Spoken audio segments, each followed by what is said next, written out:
Yeah. Welcome, Kingdom Uh, of Honor. I'm your host, XanMan Shane Sabuni, along with my good buddy, the Honorable Jeff. Hello. And we're going to talk about the week of wrestling that was, and there really wasn't much going on this past week of wrestling as far as actually on the on the air. But we did see who I consider the most boring guy in wrestling finally lose his cruiserweight championship. So that made me Yeah, pretty happy.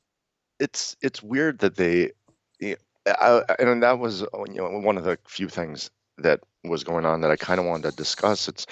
It's weird that they consistently have to push for the next um, Latino superstar when Hmm. every single one of the ones that they pick, like there's so many brilliant Mexican wrestlers. Like, you look at Ray Phoenix for starters, and Ray Phoenix is the top of the food chain, but there are so many guys that are so much better in that upper echelon, like Ray Phoenix.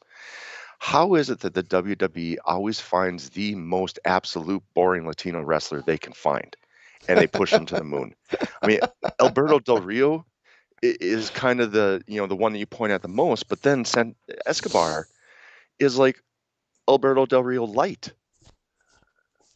There's Yeah, nothing likable about the guy. He's not as flashy as a luchador should be, even though he tries to play up that luchador tradition and everything. He has he has the charisma of a rock. yeah,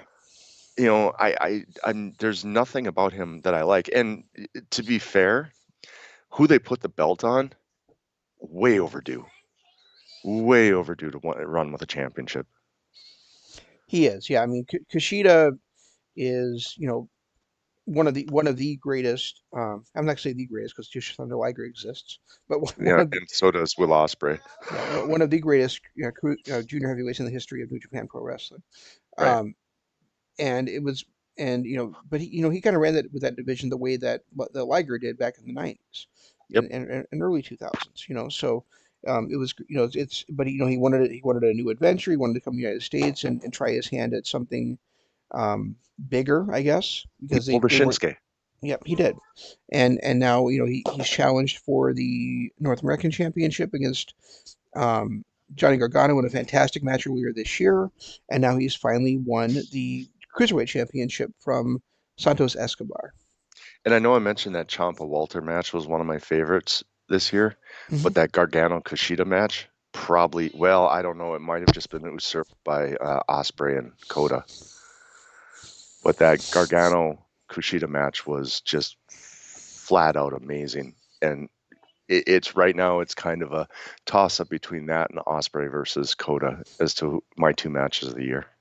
Yeah, my four favorite matches so far this year are Osprey versus Kota, um, Kushida versus Gargano, Ray Phoenix Kota, versus Kenny Omega, and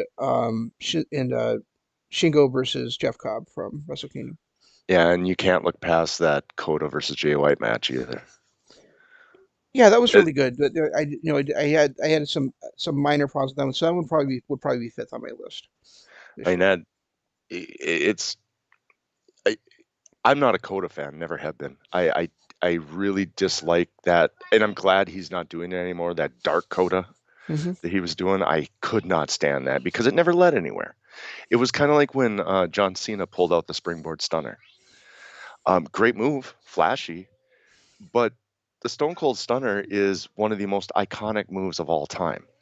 To the point where now Kevin Owens has adopted that, and that's his new move. He's gotten rid of the pop-up power bomb. It's now the stunner. Um, the fact that Cena never once got a pin out of that was really, really kind of disheartening.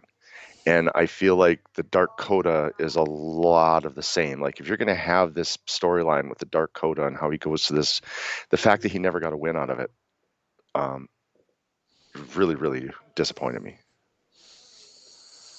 Yeah, I know we talked about that before. Right. Um, And I know that it was kind of a slow week in wrestling, but I yeah,